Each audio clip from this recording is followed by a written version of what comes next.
So if you've ever lost weight only to gain it back, it's not necessarily your willpower. That has something to do with it, but a lot of it is your biology. So in today's video, I'm going to break down how to reset your body fat set point after the age of 35 so that way you can make fat loss stick forever. Now, my name is Alan Jaramillo. If you don't know me already, I run an online fitness business, and we coach men to not only drop 20 to 30 pounds plus, but we also help them sustain it, okay? The only way that we're able to help them accomplish this is by successfully changing their body fat set point. So that's what I'm going to be reviewing today. Now, just to kind of give you an idea of how this video is going to go, first, I will talk about what is the concept of body fat set point. It might be a new term that you haven't heard before.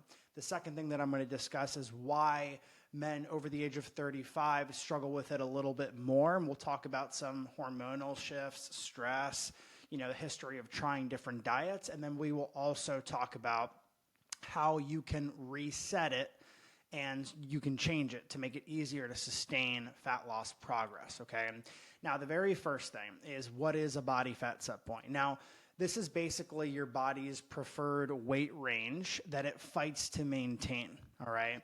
So I'll use myself as an example. As I was, really struggling with my fitness several years ago, I found myself at around 240 pounds. Now, I was able to maintain 240 pounds pretty easy, without changing much.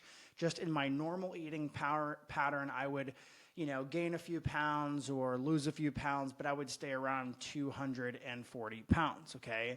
Now, a lot of the reason why I got up to that point is, yes, my habits, but the way that my hunger hormones like leptin and ghrelin were stimulated during that time. So I was used to eating a certain way, okay? Now, you can change all of this, all right?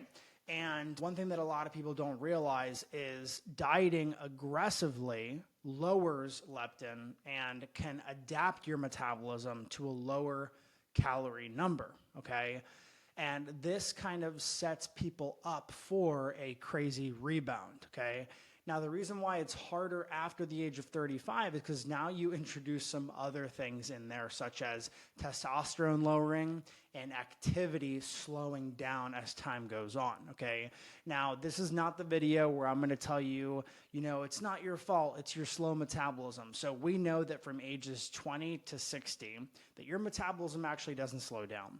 Really, the only thing that happens is that you're just moving less, okay? When you were younger, you were walking around a college campus, maybe. You were walking around for a job. Maybe now you've just been more sedentary. So a lot of these things add up over time, which make it much easier for us to gain weight back, okay? And that's why after the age of 35 in particular, we see this to be more and more of a problem, okay? Not to mention the decline in testosterone, but I wouldn't say that you're declining in testosterone just because of your age.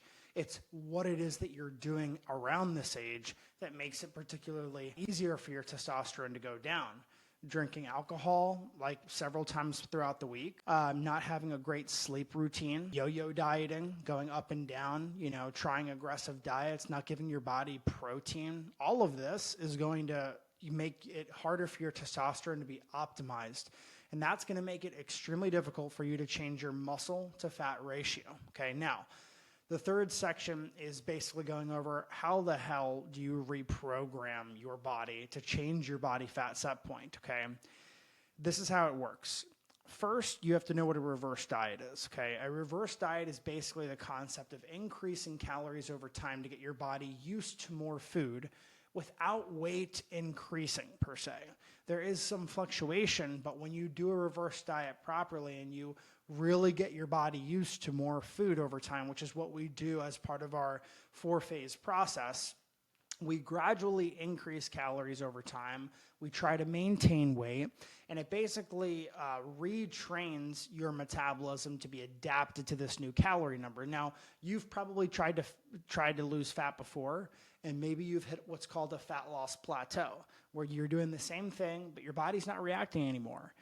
The same thing happens when you go the other direction, when you actually add food, but you have to do it slowly over time because that's ultimately what allows your body the time to adapt, okay?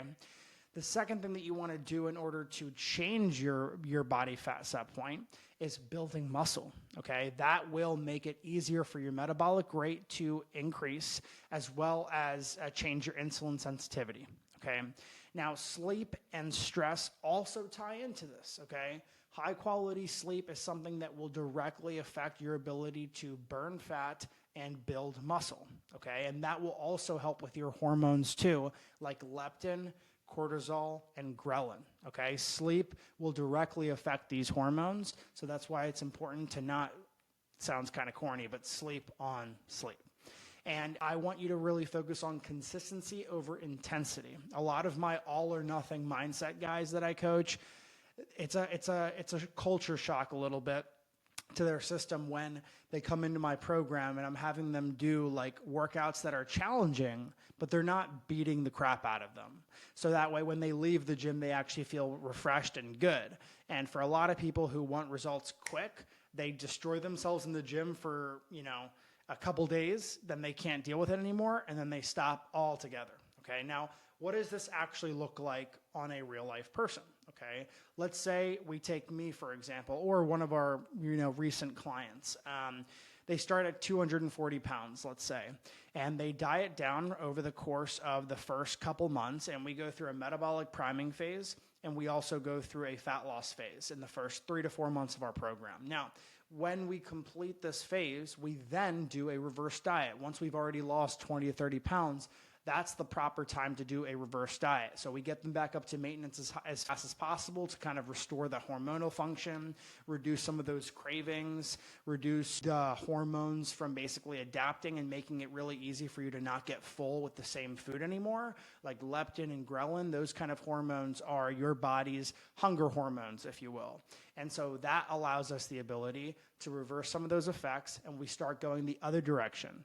Now, we're doing slowly over a period of time, the same amount of time that we did with the diet, we spend reverse dieting. So what that means is that we will go ahead and we'll diet for 3 months, we will reverse diet for 3 months. And that is the process of losing fat and sustaining it, because at the end of this entire process, this person that was originally 240 pounds might end up at 210 pounds, but eating thousands of calories, which makes it much easier for them to sustain. So if you have any questions on this, drop it down below. If you found this video helpful, give it a thumbs up for me. And if you want to see more content like this, I have a fat loss trainings playlist, and then I also have this really good video right here. I hope you enjoy, and I will see you on the next video.